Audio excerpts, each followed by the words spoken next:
Libertad de prensa no es solo poder hablar de lo que uno quiere hablar. Es poder hacerlo sin represalias ni hostigamientos.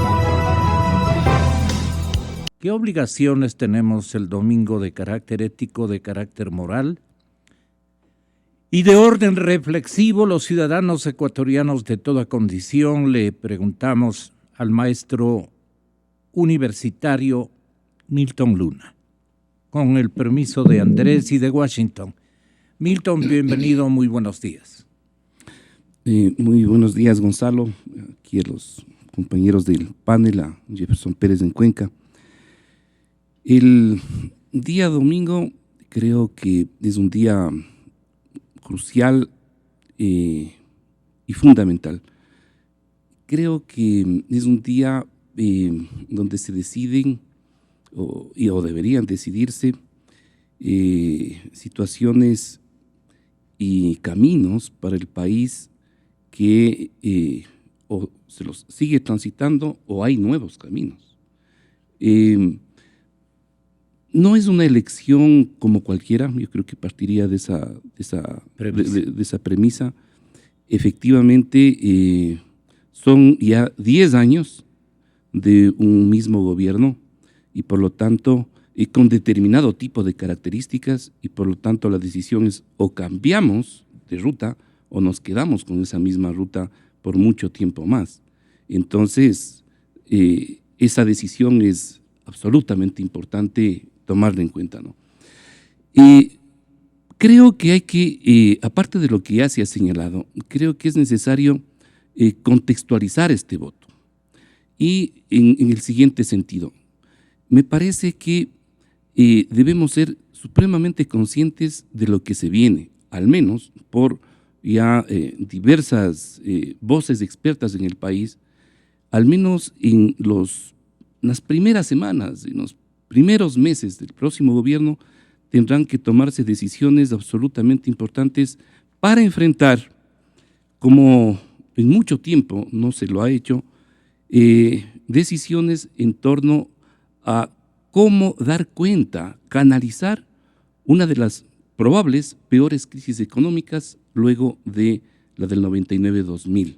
Entonces, estamos con un escenario donde se cruza crisis económica, donde se cruza probablemente una de las peores crisis de tipo moral que ha pasado el país también en los últimos tiempos. Y esto obviamente va a tener serias consecuencias en reacciones de tipo social, es decir, crisis moral, crisis de confianza, es decir, todo lo que ha estado pasando en las últimas semanas, aparte de esta anomia que es un acumulado de los últimos años en términos de que la sociedad civil se ha venido limitando en sus capacidades de expresión, reflexión, en fin, por diversas situaciones que otro momento podemos analizar. Frustraciones, ¿no? Frustraciones, pero también por acciones propias del Estado en el sentido de generar mayor fractura social, cooptación de dirigentes hacia el Estado, limitaciones que generan un modelo concentrador y autoritario para el ejercicio de las libertades, de la expresión transparente y libre de la gente, ¿no? Entonces me parece que es crucial e importante entender que el escenario que se viene es un escenario que va a requerir necesariamente de un liderazgo que propicie y genere condiciones de concertación, que genere condiciones de enfrentamiento poderoso frente a la corrupción, es decir, alguien, equipos, decisión política de un liderazgo que inmediatamente enfrente lo que todo mundo quiere en el país de este momento, es transparencia en las cuentas públicas, sanción a los corruptos, en fin, pero en simultáneo va a tener que enfrentar, y yo creo que va a ser imposible que no enfrente ese liderazgo sin el acuerdo que tenga que generar con diversos sectores políticos y sociales para dar un margen de gobernabilidad que permita canalizar la dramática situación económica del país y al mismo tiempo generar acuerdos suficientes para que en medio de esta situación se propicie un ambiente adecuado que no profundice la crisis. Entonces, es un liderazgo, por eso la gente tiene que pensar, aparte de, como usted bien señalaba, Gonzalo, un liderazgo, por supuesto, honesto, con capacidades estratégicas, pero sobre todo con capacidades de concertación. Es decir, necesitamos que en los primeros 100 días se convoque un gran acuerdo nacional de 2, 3, 4, 5 puntos que permita sacar el país adelante. Entonces tendrá que ser un liderazgo que pueda hablar con la derecha, con la izquierda, con la sociedad civil y concentrar una voluntad nacional en función de ese proyecto. Entonces eso tiene que examinar la gente. No estamos frente a una situación cualquiera.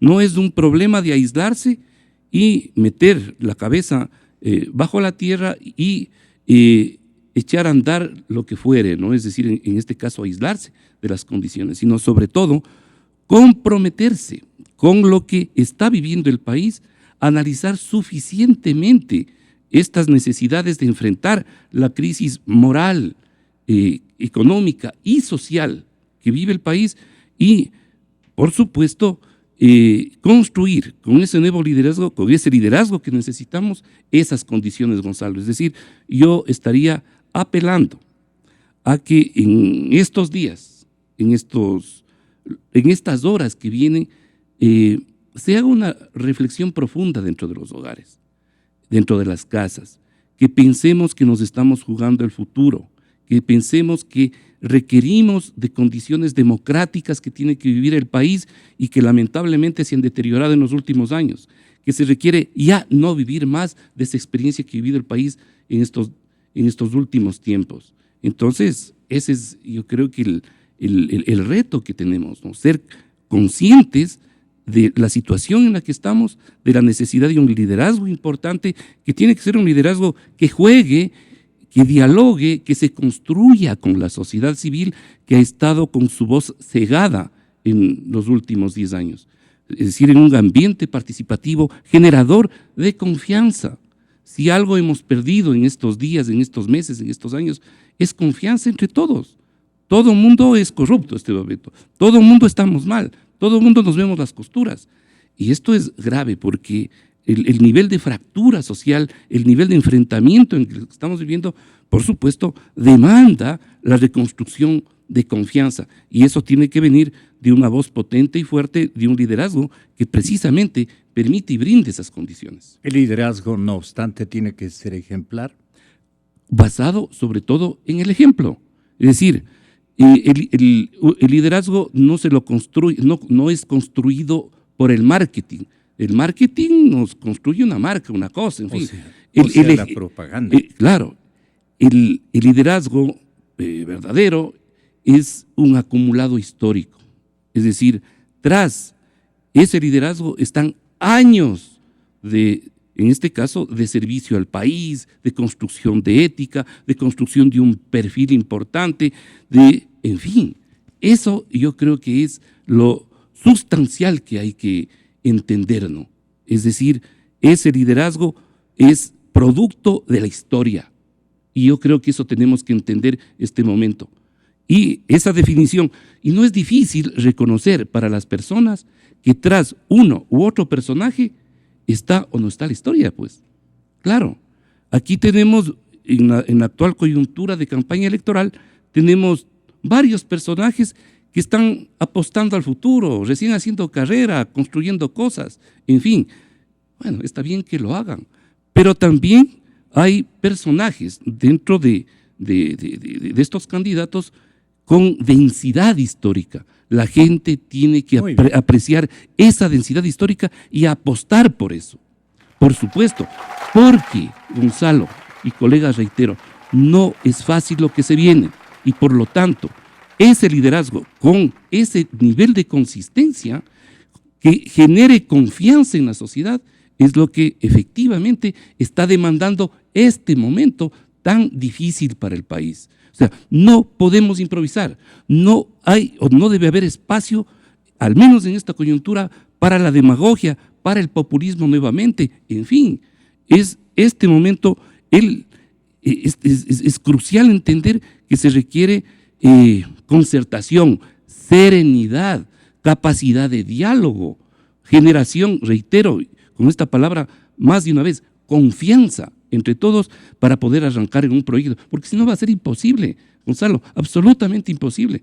Tendrán que tomarse decisiones seguramente duras en una serie de campos. Si no hay concertación social, si no hay diálogo, esto va a convertirse en un campo de guerra civil, por supuesto, y sobre todo en términos de lo moral, es decir, esa densidad histórica de ese liderazgo tiene que efectivamente transparentarse y definirse y perfilarse y decirnos, vean, aquí hay una persona honrada, honesta, y por supuesto eso lo sabemos en el país. Andrés León tiene la palabra en este gran tema de sensatez electoral que se ocupaba el editorial del Comercio de esta víspera. Ten la bondad de Andrés. Gracias, Gonzalo, y gracias por darme la oportunidad de compartir un panel con dos caballeros de tan altos quilates como es el economista Herrera y como es Milton Luna, a quienes respeto muchísimo. Mira, tú has hecho una serie de análisis respecto a la forma de votar y al voto y a la situación en que vive este rato la función electoral. Y esto pues me lleva a recordar que cuando nosotros fuimos parte del Tribunal Supremo Electoral, que tenía este nombre precisamente, como lo reconoció el propio presidente Correa en su primera elección, era el organismo tan importante que puso la policía a disposición para que se eliminen del Congreso más de 50 legisladores. Y en esa ocasión hubo el voto de 4 personas que lo hicieron a favor de esa postura y 3 que nos declaramos en contra de esa postura porque no estábamos de acuerdo en el procedimiento especialmente. Bien, sin embargo, ahí como respuesta también el presidente dijo que se necesitaba un tribunal ad hoc. Insistió tanto, y si nosotros revisamos los periódicos de la época, insistía que el Ecuador necesitaba un tribunal ad hoc. Al punto de que un día, ya harto de esta cosa, a la pregunta de un periodista, yo respondí, si a él no le gusta el tribunal actual y por eso quiere un tribunal ad hoc, a mí no me gusta el presidente actual y quisiera también un presidente ad hoc. Esto era para demostrar que no podemos nosotros imponer una sola voluntad, sino que la voluntad está en el país y que son los votantes, los ciudadanos ecuatorianos los que tienen que tomar una decisión. Cierto es como se ha dicho aquí, que esa decisión es trascendente en estas elecciones. Yo diría que todas las elecciones, sobre todo las de carácter presidencial, y más aún cuando se conjuga candidaturas presidenciales y candidaturas a la Asamblea Nacional, son trascendentes. Cada una de ellas marca el destino de los siguientes años del país. Y en este caso, creo que esa situación es verdaderamente difícil, por cuanto tenemos la crisis política, la crisis económica y lo que es más grave, la crisis moral que vive el país. Estas denuncias de Petroecuador, de Odebrecht y de todo lo demás, el manejo de las frecuencias y todo esto, nos lleva a pensar que este país está en este momento viviendo un sistema corrupto que tiene que cambiar. Esto necesariamente debe llevar a los ciudadanos a pensar. Y aquí vamos a enfrentar 2 temas. Uno, lo has mencionado tú, no hay confianza en el organismo electoral. No hay confianza porque los señores vocales actualmente, señoras y señoras, primero tienen un origen un tantito no muy claro, ¿no? Esto de que ellos eligen al quinto poder y el quinto poder los elige a ellos o cosa por el estilo, ya te da lugar a alguna duda. Luego el hecho de que todos pertenezcan a un mismo movimiento. Que accedieron allá, pues hubo un presidente que duró 8 días y él mismo renunció para quedarse de miembro del Consejo. Es decir, siempre esto fue no tan claro lo que había pasado y entonces tenemos que hay una falta de credibilidad en el Consejo. Como alguna vez lo decíamos aquí y es lógico, todo árbitro está en la mira de la ciudadanía, todo árbitro. Lo estamos cuidando, lo estamos controlando, estamos viendo cómo actúa. Y a este especialmente estamos haciendo así cuando vemos que todos pertenecen a una misma línea política. Hay una imagen de los 5 vestidos con un mismo chaleco que yo digo, se pusieron de acuerdo para demostrar que es lo que son, es decir, una sola imagen, una sola línea, no hay diferencias en el pensamiento. Sin embargo, parece ser que el presidente de alguna manera ha querido, no sé, a última hora dar una imagen de más seriedad. Y hoy, por ejemplo, veo que dice que hay una disposición, y lo califica así, de que inclusive la sabatina no se podrá dar el próximo sábado, que es una orden, lo dice él. No sé si es que el presidente acate la orden de él, porque la otra vez no acató lo que le dijeron los miembros del Consejo. La norma electoral viene prácticamente desde la Constitución del 98 y fue reiterada en la Constitución actual. Y está bien que los votos nulos y en blanco no se sumen a ningún candidato como tales. El problema, como tú lo has apuntado muy bien, es que el universo de votos válidos baja.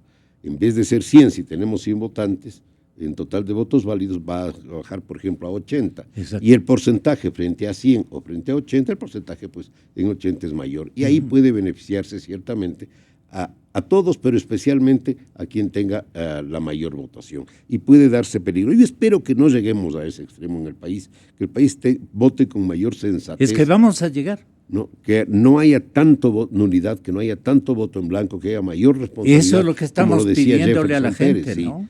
Sí. Pero a mí más que eso también me preocupa muchísimo algo que tú dijiste, que es la cadena de custodia. Porque aquí sí es verdaderamente lamentable, lo comentábamos desde estos micrófonos que son la voz, podemos decir, de la ciudadanía. ¿Cómo puede ser posible que un reglamento expedido hace unos 15 días o 3 semanas cambie la ley electoral, cambie el código de la democracia? Yo no he sabido que en ninguna parte un reglamento pueda cambiar una ley. Imagínate. Y aquí lo está cambiando. ¿En qué sentido? Siempre han existido 3 copias del acta.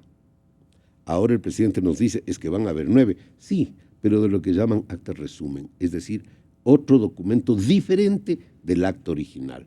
El acta original por ley debe exhibirse en la parte posterior de la mesa electoral para que todos los observadores nacionales, internacionales, periodistas, delegados de los partidos, ciudadanía en general, pueda verla, copiarla, tomar fotos, hacer lo que le parezca, para garantizar la certeza de su voto en esa mesa. Esto ya no va a haber. Ahí se va a exhibir un acta resumen, que además se va a repartir exacta resumen, que yo no sé si tenga el mismo valor legal, ¿no? En caso de que hubiera un reclamo, por ejemplo, porque antes se pedía que 2 copias del acta de 2 partidos o 2 grupos demostraban que era lo que se había alterado o no. Ahora no sé cómo lo van a hacer. Pero lo que es más grave, pero eliminaron esa copia. La segunda acta iba en un sobre cerrado que una vez abierto no puede volver a quedar totalmente cerrado, ya no se pega. Este sobre, por ley, tiene que ser abierto en sesión pública por el organismo correspondiente. En las elecciones pasadas eran las juntas intermedias que ya se eliminaron, ahora es como ha sido siempre en el organismo provincial de elecciones. Y tiene que ser abierto en sesión pública, delante de los delegados de los partidos políticos, del público que asiste, de la prensa. Ahora no. Ahora esa sobre se va a entregar a un policía, el cual le hace llegar a un funcionario contratado por el CNE, es decir, no es un funcionario independiente, es un empleado de ahí que recibe un sueldo del CNE. Este empleado va a abrir el sobre y va a escanear. Esto es verdaderamente grave. Ahí es donde hay la inseguridad. A lo mejor no pase nada, a lo mejor son sustos que tenemos por la desconfianza que existe, pero no es posible que este tipo de procedimiento se haya. Esto lo hemos hecho con el observatorio, lo hemos presentado inclusive al Consejo y no hemos recibido ni siquiera la respuesta de decir ya recibimos un nota. Y lo hemos presentado también a la representación de la OEA para que conozcan cuáles son los temores legítimos que tenemos como ciudadanos. Ahora, la justificación. El observatorio, no obstante, se deduce, pegó centro en el escepticismo que. Seguramente. Sí. Claro, por eso es que no atinan respuesta. Le hemos, en este sentido, he escuchado las respuestas públicas que han hecho antes de decir que lo que se va a hacer es escanear y que eso no tienen por qué tener miedo porque luego van a comprobar. Sí, pero no es el procedimiento legal. Ahí ya, ¿por qué no se hace legalmente? No. ¿Por qué no hicieron como lo hicimos toda la vida, como lo han hecho estos mismos consejos electorales. Una copia más, la cuarta acta, y la cuarta acta servía para escanear, servía para todo este otro tipo de información pública, para el conteo rápido, para todo lo demás. No creo que le costaba, en la cantidad de dinero que están gastando actualmente, no creo que cambiaba mucho el hacer una copia cuarta. Y esto es la inquietud que tenemos los ciudadanos. Esto y por cierto, pues hay que hacer un llamado a ese voto consciente, a ese voto definido, no dejando en manos de los demás, como se ha dicho aquí, sino un voto definido que escoja al que creemos los ecuatorianos mayoritariamente que puede ser al menos la vía de solución para el país. Entonces, ¿qué les conviene o qué no les conviene desde el lado estratégico, ético y económico? A usted le dejamos la resolución de esa conflictividad que tienen ellos y que naturalmente nos van a transferir a los dueños del negocio. Este Estado ecuatoriano se ha convertido en un negocio. Qué pena. Señor economista Washington Herrera, bienvenido, buenos días. Hemos sido convocados en esta prestigiosa radio para hablar de sensatez electoral. La sensatez electoral obviamente supone y exige que el voto tiene que ser consciente y razonado, porque no se puede improvisar un voto a última hora, especialmente por aquellos ecuatorianos que van a las urnas por obligatoriedad. Por eso es que las encuestas nunca aciertan, porque el 30% como promedio en las últimas elecciones no se pronuncia sino el propio día domingo de las elecciones. Entonces las encuestas tienen esa falla tremenda, por más que sean técnicas, por más que sean científicamente elaboradas, con modelos estadísticos matemáticos, que ya fallaron con Trump y la señora Hillary en Estados Unidos. ¿Dónde más puede haber más técnica estadística? Y fallan. Entonces, seamos conscientes que la fotografía de las encuestas hace una semana es una, y la fotografía real es el domingo. Entonces, la sensatez electoral implica razonar qué le conviene al país como programa de gobierno y quién le conviene al país como mejor presidente. Yo he sido impresionado esta mañana por los argumentos elevados e intelectualmente acertados de Milton Luna, que dice: necesitamos un líder que haya hecho algo, que tenga una historia de servicio. Un acumulado, dice. Un acumulado histórico de servicio a la patria.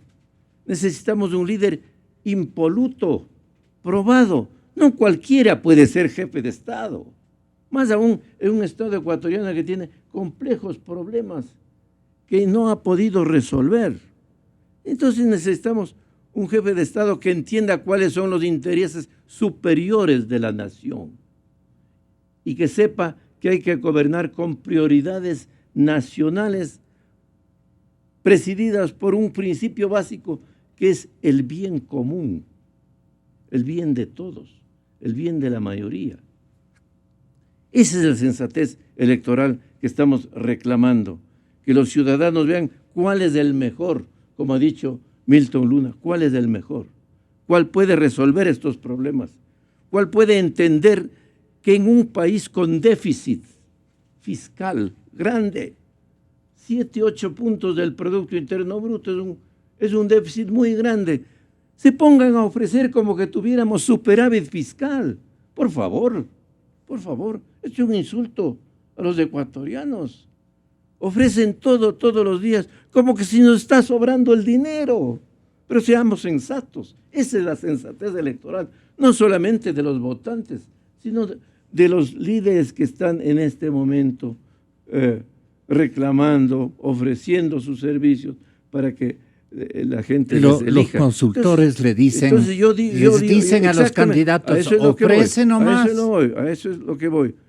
Los consultores son cómplices del error electoral de los pueblos, porque ellos, por ganarse un dinero, simplemente fabrican líderes que no son tales, que son ídolos de barro. Entonces, seamos sensatos y pensemos que no se puede ofrecer cosas cuando lo que hay que ofrecer es un programa serio de frenar la crisis económica, de que no siga más adelante, de parar esa crisis, ese desangre que tenemos, de componer radicalmente la crisis moral, radicalmente. Aquí no hay medias tintas, o eres honrado o no eres. Y hay un candidato, obviamente, para el cual la honestidad es una verdad de destino, como es Paco Moncayo. Ya. Entonces, yo creo que la gente debe empezar a pensar quién le va a resolver sus problemas. Pero con seriedad, hay otros con sentido también, de responsabilidad. No con hay otros seriedad, también. Con sentido de responsabilidad, con sentido de patria, que haya demostrado de alguna manera que es una persona confiable al cual se le puede creer, que no es un improvisado, que no es alguien que no conoce a la gente, que no es alguien que no sabe escoger el personal, que no es alguien que usa mal el tiempo y que es alguien que se duele de los recursos económicos tan escasos que tiene el país. Entonces, a mí me ha gustado mucho eso y yo concluyo que por ahí tiene que estar la sensatez electoral, votar por el mejor presidente. Claro. ¿Qué opinión tiene? Porque esto también es aritmético y es cuantitativo. Lo que puede hacer un voto nulo o un voto en blanco no es puramente electoral, es aritmético. Mire, entonces, la gente que vota el voto nulo es gente que no le interesa, que nadie le ha impactado, que va e incluso va solamente por obtener el papel electoral. Entonces, eso va a ser difícil, pero el voto nulo en la última elección, según escuché en esta misma radio, en la última fue del 9%. El 9%. Entonces, no es una cifra como para escandalizarnos, 9%. Antes, el 9% puede cambiar el destino de nuestro pero ahora país. Fue el 9%. Y ahora va a ser menos. De todas maneras, con 4 puntos porcentuales, Lenín Moreno puede ser presidente de la República en una sola vuelta. Dependiendo. Si es que son certeras las encuestas. No podemos, claro, si es que son certeras las encuestas, pero no son certeras. No son certeras porque hay un 30% que no se ha pronunciado todavía. Entonces, esa certeza solamente será el domingo. Pero de todas maneras, lo importante es que sepamos que viene un gobernante que pueda dar trabajo a los jóvenes en un mundo en donde los trabajos maquinizables, la robotización, le va a quitar empleo a los contadores públicos, a los torneros, a las cajeras de los supermercados, incluso a los choferes. El universo es gigante. La robotización. Entonces va a haber una sobreoferta laboral de aquellas personas que no están preparadas para trabajar como complementarios de las máquinas. Ya no estamos en el mundo de que el empleo solamente es arar la tierra. No, estamos en un mundo tecnológico que el que no quiere que sus hijos sufran penurias debe conducir a prepararles en materias que tengan futuro. Por ejemplo, en el campo metal mecánico, los torneros ya no tienen trabajo, pues, porque viene un robot y hace el trabajo 24 horas diarias a bajo precio y sin descanso. Sin equivocarse. Sin equivocarse, con alta precisión. Entonces, estamos necesitando un presidente que entienda estas cosas, no que venga a ofrecer préstamos a 30 años plazo con el 1% de interés. Hágame el favor. O 350,000 Hágame viviendas. el favor. 350,000 ¿Y dónde está el dinero? ¿Dónde está el dinero? Entonces, eso lleva a obedecer por esa desesperación de que el uno ofrece tanto, yo tengo que ofrecer más. Señora, ya el Ecuador no es el de antes. El Ecuador tiene la juventud que nació a partir de 1980, ya sabe manejar la información mundial, ya sabe con su teléfono entrar a lo que ocurre en el mundo en materia laboral, en materia política, en materia económica, en materia de corrupción, ya conoce, ya no se puede engañar a la gente. Eso deben entender los líderes políticos que cometen esta deshonestidad intelectual también, sí, de engañar a sabiendas que están engañando. Economistas dicen, que están engañando. Es que yo cumplí, pero es que había dinero en esa época. Entonces, el mismo candidato oficialista pudo hacer verdaderas donaciones, instrumentó una serie de programas de ayuda social y de salud. Eso ya no es posible. Eso le digo. Eso ya no es posible. Es otra época. Entonces, estamos hablando de que los excedentes petroleros se disminuyeron tanto que ya no existen. Uh-huh. El Ecuador de aquí para adelante tiene que ser un Ecuador que crezca a base del esfuerzo de los ecuatorianos, que crezca en nuevas actividades, ya no depender del petróleo. ¿Por qué? Porque ya no existe. Así ya no hay cómo crecer las dádivas, ya no hay cómo derrochar, ya no hay cómo botar la plata. Hay que dolerse del país. ¿Un buen administrador requiere la circunstancia nacional como presidente de la República? Mire, los administradores sirven para recibir órdenes de las decisiones políticas. Los decisores políticos, los que hacen el programa político, esos son los líderes de una nación que contrata a un buen administrador. El líder político, el que conduce, el jefe de Estado, el primer mandatario, uh-huh, es el que pone la línea y es el líder, como dice Milton, que debemos escoger nosotros el próximo domingo.